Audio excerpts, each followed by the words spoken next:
questions I did have is whether artists from the 90s or 80s, even 2000s, what are your thoughts on whether they should still be recording new music, or should they focus on touring and using their old stuff, or even re-recording some of their old stuff? What's the question? Say that again. So artists from the 90s or even 2000s, whether there's still an audience for them to make new music, or should they focus their energy on touring, maybe re-recording some of their old stuff, or should they still be in the studio making new music, in 2022? And what's the audience for that? I don't have really any thoughts on that. I feel like this. I feel like at the core of being someone that is a performer or creator, if you love what you do, you're going to do it whether you get paid for it or not. And that's really essentially the answer to that in a way, because a lot of people, people play basketball. They don't play it because they're getting paid. They play basketball because they love to play basketball. A lot of athletes, once they're done and they're retired, they still play their sport. They love it. They still watch it. They're still involved in it.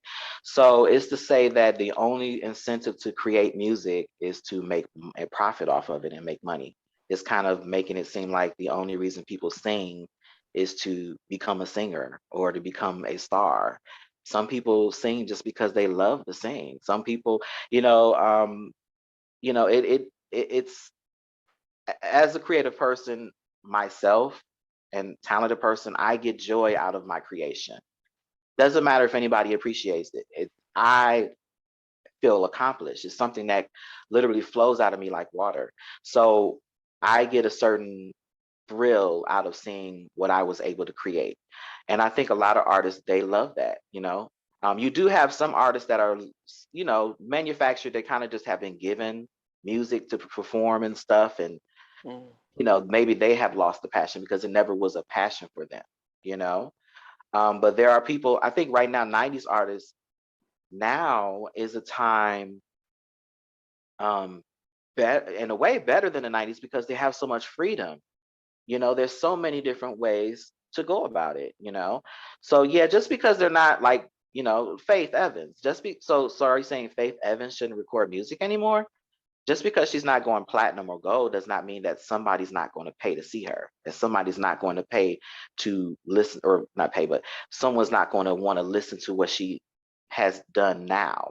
There are a lot of people that, yeah, they're not getting millions and millions of views, maybe not even getting hundreds of thousands of views, but they're getting some type of audience, paying attention to what you do, because at the core of what you do, you love it. Before Faith Evans or, I don't know, Jagged Edge or whoever, before they got into the business, they were singing for free. They were singing around the house. They were singing around their local neighborhoods. Um, that's my opinion on it. What's your thoughts?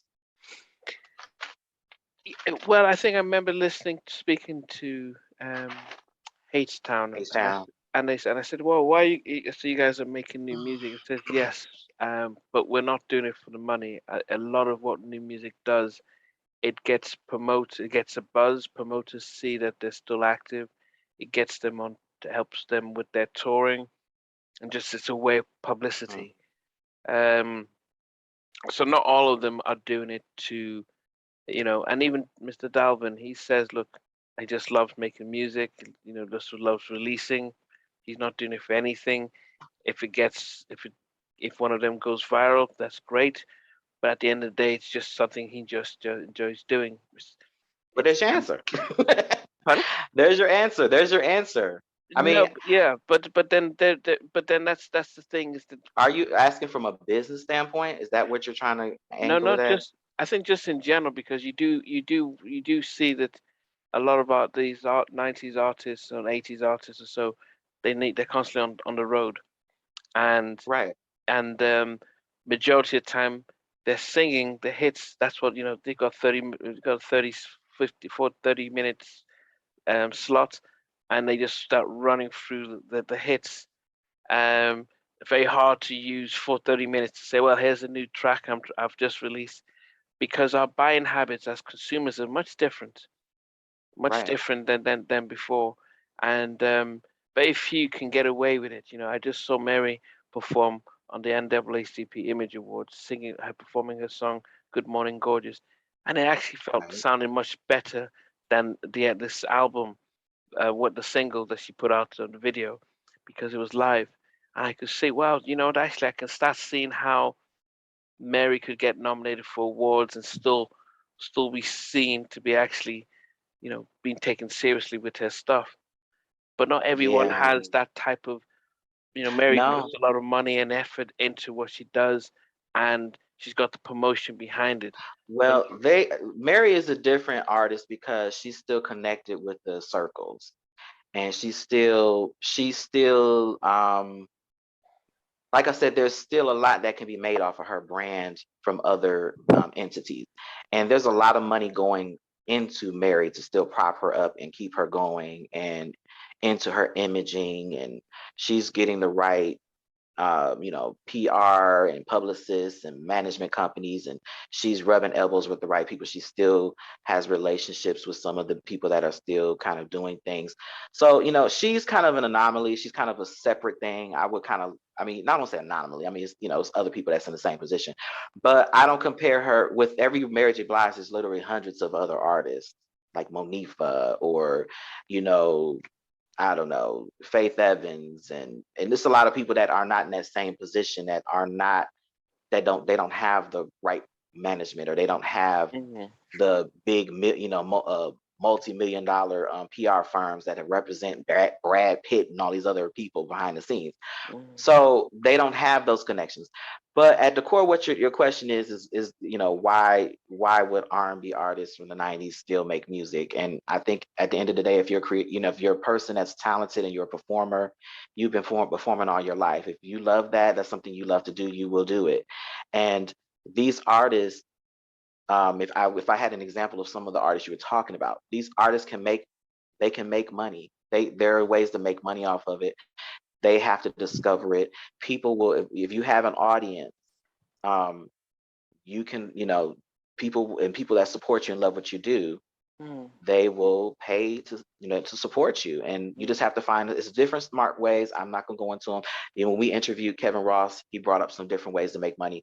But at the core of what you do, like Kevin Ross, I mean, he's new coming into the game, and it seems like all of the good stuff has already been picked, and he's coming in after all of the good stuff has been cherry picked, as far as the fame and the glory and the stuff like that. With R&B, R&B is not in it what it was before. So one would say, well, why are you doing it? But clearly the guy loves it. He mhm, loves singing. He loves performing. So I think that, there's so many different things. I was listening to a couple of songs from an artist, and they were like considered a one-hit wonder. mhm. Now that one-hit wonder has I'm gonna say her name. So there's a one-hit wonder named Sunshine Anderson. She had one hit, as far as most people know, but she had other songs sprinkled across her other albums that could have been possibly good singles. And I recently was listening to see if she's done anything new. She has a remix of one of the songs that I always thought you should have been a single. Mm, So it's like, this is an opportunity, new new avenues, different things. So take some of those songs that you were mad that your record company didn't release, that yeah, you knew this was going to be a smash hit. yeah, Remix it. Because guess what? We don't want to hear the old 90s artists singing trap and drill mute R&B today. We want to yeah. hear them in their own habitat, in their own state of singing.